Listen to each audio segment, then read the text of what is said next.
কত শুক্রবার এলো গেল, কিন্তু আমার উসমান হাদি ভাইয়ের খুনের বিচার হলো না।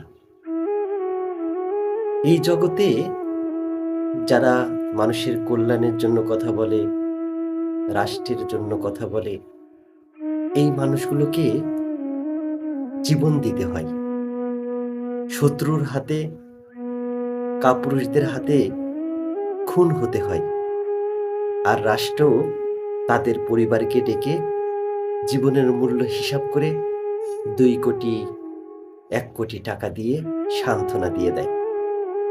এই দেশে যোগ্য, মেধাবী আর কোনো নেতৃত্ব আসবে? আপনার কি মনে হয়? আবরার হত্যার কথা মনে আছে?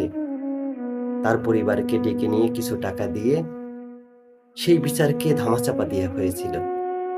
আবু সাঈদের কথা মনে আছে? তার পরিবারকেও ডেকে সামান্য কিছু অর্থ হাতে ধরিয়ে সেই মৃত্যুটাকেই, সেই খুনটাকেও ধামাচাপা দেওয়ার চেষ্টা করা হয়েছিল। হাদি হত্যার প্রক্রিয়া ঠিক একই রকম। আমার এই দেশ, আমার এই জাতি কতটা নির্লজ্জ একবার ভেবে দেখেন। যে হাদির মৃত্যু নিয়ে, লাশ নিয়ে রাজনীতি হয়েছে, সেই হাদির কথা এই জাতি ভুলে গেছে।